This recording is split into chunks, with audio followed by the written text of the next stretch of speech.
That was the most ridiculous game I've ever covered. The 49ers essentially played their practice squad and lost 34-17 to the Green Bay Packers. And the 49ers played their practice squad because Kendrick Bourne had a false positive test result for COVID-19, which forced Brandon Ayuk and Trent Williams to sit out as well. If the NFL had any respect for the 49ers and owner Jed York, it would have postponed this game until Sunday. Instead, we saw one of the worst games you'll ever witness. I genuinely feel bad for every player who had to participate in this abomination. With that in mind, here are the 49ers grades. C. I would give Jimmy Garoppolo the same grade under the same circumstances. No quarterback would have played well for the 49ers tonight, not even Tom Brady. Not with Justin School at left tackle and River Craycraft at wide receiver. Impossible. Mullens made some beautiful throws early, including what would have been a phenomenal touchdown pass had Craycraft held onto it. But then Mullens took some hits and lost his poise, started playing like a backup, threw a pick and fumbled. Fortunately for the 49ers, he regrouped and finished the game strong. The 49ers need Mullens. He's the only healthy quarterback on the roster who gives them a chance to win. But he's not the long-term answer for the future. The 49ers will have to draft a quarterback in the first round next year or trade for someone such as Matt Ryan or Matthew Stafford. B.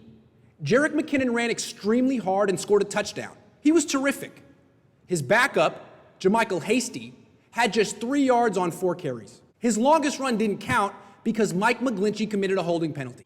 Kyle Juszczyk got just 1 target and 0 carries. Not his fault. B. Richie James Jr. finally got an opportunity to start and caught 9 passes for 184 yards and 1 touchdown.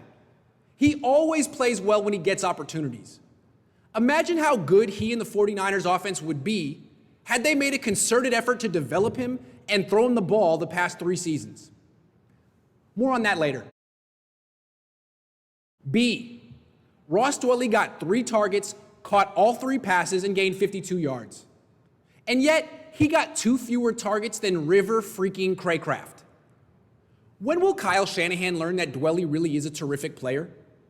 The other tight end, Jordan Reed, clearly still is injured and should not have played in this game. F. Justin School is not a left tackle or an offensive lineman. He's a hologram. He couldn't block anyone or anything in this game.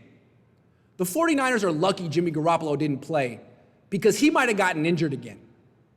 And for some reason, the 49ers benched Hronis Grasu, moved Daniel Brunskill from right guard to center, and elevated Tom Compton to right guard, all in a short week. They had just 1 practice together. Why would Kyle Shanahan expect them to play well? F. Jordan Willis recorded 1 sack. The rest of the 49ers never touched Aaron Rodgers. And the Packers controlled most of the game with their rushing attack, which the 49ers also couldn't stop until they were down by 4 touchdowns. Eric Armstead, who signed a 5-year, $85 million contract extension just this offseason, didn't record a stat in this game. Not a tackle, not a quarterback hit, not a nair, nutta. I'm sure Jed York will just love sending Armstead his massive game check this week. C. Fred Warner had 13 tackles and 1 tackle for loss. He seemed like the only player on the defense who gave a crap. He's the only captain on the team who actually played like a captain in this game. Respect. His running mate, Dre Greenlaw, was okay, but not spectacular.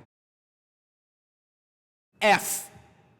Emmanuel Mosley gave up a deep touchdown catch to Davante Adams on the first drive of the game, but recovered and played well after that. Jason Verrett did not. Jason Verrett gave up a long catch up the sideline and a touchdown catch in the red zone. He looked like he was jogging. He did intercept a pass, but it didn't count because the 49ers had 12 men on the field. And as bad as Verrett was, the safeties were even worse. Jaquiski Tartt gave up a touchdown pass before leaving the game with an injury, and then his backup, Marcel Harris, gave up a long touchdown catch.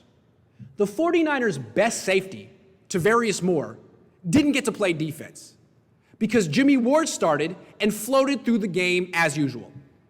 Too bad the 49ers can't find a way to play their best safety. C, at least Dante Pettis wasn't here to fumble a kick return. D, I'm not giving them an F because they were in an impossible situation. In hindsight, it was ridiculous to expect them to win. But it was reasonable to expect them to compete, and they didn't. For the third time this season, the 49ers got blown out. I can't fault defensive coordinator Robert Saleh because to shut down the Packers with what he had, he would have needed to load the box with 8 defenders, double cover Davante Adams, and blitz every play, meaning Saleh would have needed like 13 players on the field. Kyle Shanahan also had no chance. Still, he waited until the end of the third quarter when he was down by 4 touchdowns to call his first screen pass, and it gained like 47 yards. He should have called those all game. On his opening drive, he called 3 straight passes to start the game. He almost never does that when Jimmy Garoppolo was the quarterback. Shanahan was far from his best. He almost seemed like he was pouting and going through the motions because the NFL didn't postpone this game. B, I predicted the 49ers would win, so I can't give myself an A. But I've been lobbying for years for the 49ers to play Richie James Jr. and Ross Dwelly-Moore, and I was proven right tonight. They're playmakers. They should be permanent fixtures in this offense. And Tarvarius Moore should be the starting free safety. And Kyle Juszczyk should get 5 touches every game. And Kyle Shanahan should call screens in the first half, never open with 3 straight passes, and never shuffle the interior offensive line during a short week. I'll send him a memo.